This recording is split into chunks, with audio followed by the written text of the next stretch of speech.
यह स्टोरी एक कॉन्वेंट की है जहाँ बहुत सारी नन्स रहती है। इन नन्स को यहाँ मर्द के नाम पर सिर्फ एक बूढ़ा माली देखने को मिलता है जिसे ये बिल्कुल भी पसंद नहीं करती। फिर यहाँ एक जवान लड़के की एंट्री होती है जो इन नन्स की सूखी गुफाओं में पानी का फवारा चलाता है। कहानी की शुरुआत सिस्टर फर्नांडा से होती है जो कि एक गधे को लेकर कॉन्वेंट के अंदर आ रही होती है। तभी उसे सिस्टर जेनेवरा मिलती है जो उसे पूछती है कि तुम कल रात कहाँ थी। इस पर फर्नांडा उसे बताती है कि मैं इसे पकड़ने के लिए इसके पीछे गई थी। सिस्टर जेनेवरा कहती है कि यह हर रोज कैसे भाग जाता है, मैंने तो कल रात सभी गेट चेक किए थे। तभी माली लुल को वहाँ से गुजर रहा होता है। वो उन दोनों सिस्टर्स को गुड मॉर्निंग बोलता है। ये सुन वो दोनों उस पर भड़क जाती है और उसे भला बुरा कहने लगती है। माली तुरंत वहाँ से पतली गली पकड़ लेता है। अब यहाँ दोपहर की प्रेयर होती है जिसमें सिस्टर मारिया जो कि यहाँ की मदर सुपीरियर है और फादर तमाशो को दिखाया जाता है। ये दोनों इस चर्च की देखरेख करते हैं। अगले सीन में हमें सिस्टर अलेक्जेंड्रा दिखाई देती है जो कि अपने बिस्तर पर चुपचाप बैठी कुछ सोच रही थी। दरअसल वह चर्च की इस नीरस जिंदगी से परेशान हो चुकी थी और उसे बाहर जाकर जेसीपी की खुदाई देखनी थी। अगली सुबह अलेक्जेंड्रा के पापा उसे मिलने आते हैं जो उसे बताते हैं कि उसके लिए लड़का नहीं मिल रहा, जो मिल रहे हैं वह बहुत ज्यादा दहेज मांग रहे हैं। यह सुन अलेक्जेंड्रा उन्हें कहती है कि आप चर्च को डोनेशन कम देकर मेरे दहेज के लिए पैसे जोड़ सकते हैं। ऐसा करने पर आपके पैसे पूरे हो जाएंगे। पर उसके पिता इसके लिए साफ मना कर देते हैं क्योंकि ये उनकी नाक का सवाल था। अगले दिन वह तीनों सिस्टर्स बुने हुए कपड़े लेकर जा रही होती है। रास्ते में उन्हें फिर से माली लुल को मिल जाता है जो कि उन्हें देखकर मुस्कुरा रहा होता है। ये देख उन तीनों का पारा गर्म हो जाता है। वो तीनों मिलकर लुल को की अच्छी तरह पिटाई करती है। अब फादर तमाशो को दिखाया जाता है जो कि सिस्टर अलेक्जेंड्रा के बुने कपड़ों को बाजार में बेचने के लिए निकल पड़ता है। तभी रास्ते में माली मिल जाता है जो कि यह काम छोड़कर जा रहा था क्योंकि वो उन तीनों सिस्टर से परेशान हो चुका था और इस बार तो उन्होंने उसे पीट भी दिया था। फादर उसे समझाने की कोशिश करते हैं और उनकी ओर से माफी भी मांगते हैं पर वह उनकी एक नहीं सुनता और वहाँ से चला जाता है। अगले सीन में हम लॉर्ड ब्रूनो को देखते हैं जो कि अपनी बीवी फ्रांसिस्का के साथ डिनर कर रहा होता है। ब्रूनो अपनी पत्नी को युद्ध में दुश्मनों के प्रति रणनीति के बारे में बता रहा होता है और फ्रांसिस्का तो अपने पास खड़े एक नौकर मसीतों को भाव दे रही होती है। नौकर भी कम नहीं होता, वह भी फुल रिएक्शन दे रहा होता है। अब रात को पलंग तोड़ने के बाद दोनों एक दूसरे से बातें कर रहे होते हैं जहाँ फ्रांसिस्का उसे बताती है कि मेरा पति एकदम बेवकूफ है और पलंग तोड़ना तो दूर की बात, उससे पलंग हिलता भी नहीं है, पर तुम्हारा पप्पू लाजवाब है। ये सुन मसीतो एक और राउंड मारने के लिए कहता है और अपनी गन लोड करता है। उतने में ही लॉर्ड ब्रूनो वहाँ आ जाता है। ब्रूनो के पैरों की आवाज सुन मसीतो वहाँ से 9-2-11 हो जाता है जिससे ब्रूनो को उसका चेहरा नहीं दिखाई देता और वो उसकी सैनिक वाली ड्रेस देख लेता है। ब्रूनो उसके पीछे सीधा सैनिकों के सोने वाले रूम में पहुंच जाता है जहाँ मसीतो सोने का नाटक करता है। ब्रूनो बहुत चालाक होता है, वह सभी के दिल की धड़कनें चेक करता है। मसीतो की बारी आती है और वो पकड़ा जाता है क्योंकि वो अभी दौड़ कर आया था जिससे उसके दिल की धड़कन काफी तेज होती है। अब अंधेरा होने के कारण वो उसकी शक्ल नहीं देख पाता तो ब्रूनो उसके आगे के बाल काट कर ले जाता है ताकि सुबह वो उसे पहचान सके। ब्रूनो के जाते ही मसीतो उठता है और अपने सारे साथियों के आगे के बाल काट देता है ताकि वह सभी दिखने में एक जैसे लगे। अगली सुबह ब्रूनो उस गद्दार नौकर को ढूंढने आता है पर सभी नौकरों के बाल कटे होने के कारण वह उसे पकड़ नहीं पाता। अब अगले दिन मसीतो अपना काम कर रहा होता है। तभी ब्रूनो की बीवी अपनी प्यास बुझाने के लिए उसके पीछे आती है और खुले में ही उसे पकड़ लेती है और उसके साथ चुम्मा चाटी करने लगती है। यह नजारा ऊपर खड़ा ब्रूनो देख रहा होता है। ब्रूनो को देख मसीतो की हवा निकल जाती है और वो वहाँ से जंगल की तरफ भागता है। ब्रूनो के 2 नालायक सैनिक उसका पीछा करते हैं पर मसीतो उनके हाथ से निकल जाता है। भागते भागते जंगल में मसीतो की मुलाकात फादर तमाशो से होती है जो कि नशे की हालत में अपनी गाड़ी को उल्टा देता है जिससे उसके सारे कपड़े नदी में बह जाते हैं। मसीतो यहाँ फादर की मदद करता है जिससे फादर इम्प्रेस होकर उसे अपने साथ चर्च ले आता है क्योंकि वह फादर से रहने के लिए रात को ठिकाना मांगता है। रास्ते में फादर उसे समझाते हैं कि तुम गूंगे और बहरे होने की एक्टिंग करना, नहीं तो वहाँ की सिस्टर तुम्हें परेशान कर लेगी। अगली सुबह वह दोनों चर्च पहुँचते हैं। यहाँ फादर मसीतो की मुलाकात सिस्टर मारिया से करवाता है और वो सिस्टर को बताता है कि इसे मदद की सख्त जरूरत है और हमारे पास भी माली नहीं है, इसने मेरी जंगल में बहुत मदद की थी। यह सुन सिस्टर मारिया उसे माली की नौकरी दे देती है। अब अगली सुबह मसीतो अपने माली के काम पर लग जाता है। तभी सिस्टर फर्नांडा उसे देख लेती है और वह उसे अजनबी समझकर उस पर हथियार तान देती है और उसे अपने बारे में बताने को कहती है। यह देख मसीतो डर जाता है और गूंगा बहरा होने के कारण वह कुछ बोल नहीं पाता। तभी वहाँ सिस्टर मारिया आ जाती है जो फर्नांडा को समझाती है कि यह यहाँ का नया माली है और यह गूंगा बहरा है। उसी रात फर्नांडा की एक दोस्त मारिता उससे मिलने आती है। फर्नांडा उसे शराब के साथ अलेक्जेंड्रा के रूम में ले जाती है। यहाँ यह तीनों मिलकर शराब पीने लगती है। थोड़ी देर बाद सिस्टर जेनेवरा भी उन्हें ज्वाइन करती है। अब चारों मिलकर खूब शराब पीती है और टल्ली हो जाती है। अब ये आपस में एडल्ट बातें करने लगती है। यहाँ मार्ता उन्हें बताती है कि एक मर्द के साथ टपाटप करने में बहुत मजा आता है। वह उन्हें मर्द के साथ मिलने वाले चरम सुख के बारे में डिटेल में बताती है। मार्ता की मोटिवेशनल स्पीच सुनकर ये तीनों लड़कियों के मन में कुछ कर गुजरने की चाह जागती है। सिस्टर जेनेवरा और फर्नांडा तो कुछ ज्यादा ही मोटिवेट हो जाती है। वह रुक नहीं पाती और थोड़ी देर बाद जेनेवरा के रूम में आपस में इंटीमेट होने लग जाती है। अब अगली सुबह अपना माली मसीतो एक खड्डा खोद रहा होता है। तभी वहाँ सिस्टर अलेक्जेंड्रा पहुंच जाती है। वो उसे अपनी ओर आकर्षित करती है। अपने माली का बैकग्राउंड तो आपको पता ही है। वो इस मौके का पूरा फायदा उठाता है और उस नाजुक कली के ऊपर चढ़ जाता है। माली उस कली को फूल बनाने की पूरी कोशिश करता है पर तभी चर्च की घंटी बज जाती है। सिस्टर अलेक्जेंड्रा को वहाँ से जाना पड़ता है। इस साइड जेनेवरा और फर्नांडा कपड़े धो रही होती है और पिछली रात के बारे में बात कर रही होती है। तभी सिस्टर अलेक्जेंड्रा वहाँ पहुंच जाती है। आज अलेक्जेंड्रा के मुंह पर अलग ही खुशी होती है। यह देख फर्नांडा उसे पूछती है कि तुम्हारे कपड़े खराब कैसे हुए। अलेक्जेंड्रा उसे बताती है कि उसने माली को खड्डा खोदने में मदद की थी। अलेक्जेंड्रा के मुंह की चमक देख फर्नांडा को उस पर शक होता है कि कहीं इसने माली से अपना खड्डा तो नहीं खुदवा लिया। अब फर्नांडा को भी अपना खड्डा खुदवाना होता है तो वह अपनी दोस्त मार्ता के पास जाती है और उसे अपनी प्यास के बारे में बताती है तो वह उसे जंगल में ले जाती है। वहाँ वो दोनों बेलेडोना की एक दवाई तैयार करते हैं जिसकी खुशबू से मर्द मोहित हो जाते हैं। अब मार्ता इस दवा की कुछ बूंदे फर्नांडा की आंखों में डालती है। इसके साथ मार्ता यह भी बताती है कि इसे मुंह से दूर रखना, नहीं तो इससे बहुत भयानक नशा होता है। दूर से जेनेवरा यह सब देख रही होती है। यह सब प्रोसेस करने के बाद वो दोनों मसीतो के रूम में जाती है। माली मसीतो अपना काम कर रहा होता है। उन दोनों औरतों को देख वह घबरा जाता है। अब फर्नांडा एक चाकू उसकी गर्दन पर रखती है और कार्यक्रम शुरू करती है। वो दोनों अपनी प्यास शांत करने के लिए काले पानी के पाइप को अपने मुंह में ले लेती है और उसे खुदाई करने के लिए तैयार करती है। इसके बाद हमें जेसीबी की जबरदस्त खुदाई देखने को मिलती है। अपना काम पूरा होते ही वह दोनों वहाँ से निकल जाती है। निकलते टाइम उन्हें जेनेवरा मिल जाती है। वो उन्हें पूछती है तुम दोनों यहाँ क्या कर रही थी, पर वो दोनों उसकी बातों को टालकर वहाँ से चली जाती है। फर्नांडा के इस बर्ताव से जेनेवरा बहुत हर्ट होती है। अगली सुबह एक बिशप उस चर्च की जांच करने और वहाँ का हिसाब किताब किताब देखने के लिए आता है। यह बिशप पद में फादर और सिस्टर मारिया से ऊपर होता है। वह दोनों उसका स्वागत करने के लिए गेट पर आते हैं। अब मौका मिलते ही मेसी तो अलेक्जेंड्रा के रूम में आ जाता है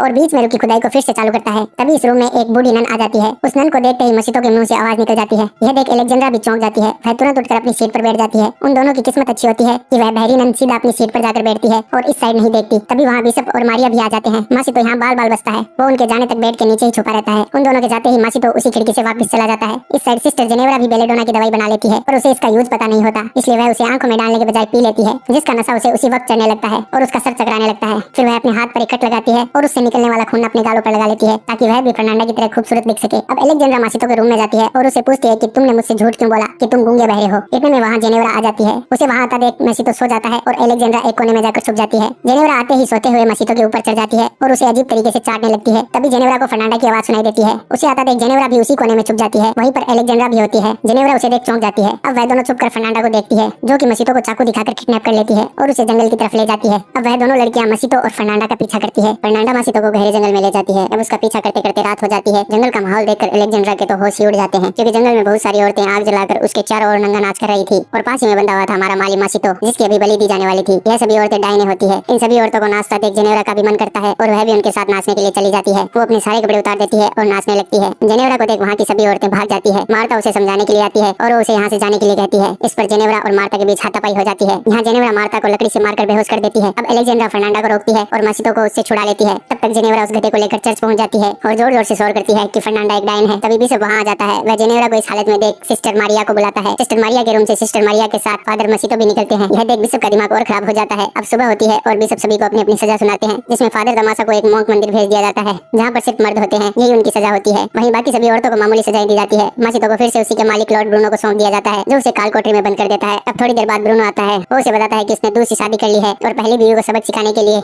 सूअर और कुत्तों के बीच छोड़ दिया है। तुम्हारे साथ भी कुछ ऐसा ही व्यवहार होगा और मैं तुम्हें ऐसी सजा दूंगा कि तुम मुझसे जान की भीख मांगोगे। इसके बाद ब्रूनो वहाँ से चला जाता है। मसीतो अपने साथियों से उसे छोड़ देने की विनती करता है और वह दोनों उसकी बात को सीरियस नहीं लेते और उस पर हंसने लगते हैं। तभी वहाँ पर एक कछुआ आता है, जिसकी पीठ पर एक मोमबत्ती रखी थी। वह दोनों सैनिक उसे देखने के लिए उसके पीछे चले जाते हैं। तभी पीछे से वहाँ तीनों सिस्टर्स आती है और मसीतो को जेल से बाहर निकाल लेती है। उसे अपने कपड़े पहना देती है ताकि उसे कोई पहचान ना सके और उस जेल में एक पुतला छोड़ देती है ताकि सैनिकों को लगे कि मसीतो अभी भी जेल में है। अब हमें जंगल का सीन दिखाया जाता है, जहाँ सिस्टर मारिया और फादर मसीतो एक दूसरे से मिलते हैं और प्यार भरी बातें करते हैं। तभी उन्हें जंगल में हलचल सुनाई देती है। ये देख वो दोनों छुप जाते हैं। ये वही चार प्यार के पंछी होते हैं जो कॉन्वेंट की तरफ जा रहे थे। उनके जाते ही फादर और मारिया दोनों एक दूसरे को किस करते हैं। इसी के साथ ही मूवी समाप्त होती है। दोस्तों, जाने से पहले वीडियो को लाइक कर दें, चैनल को सब्सक्राइब कर दें और जाते जाते कमेंट जरूर कीजिएगा। मिलते हैं नेक्स्ट वीडियो में। धन्यवाद।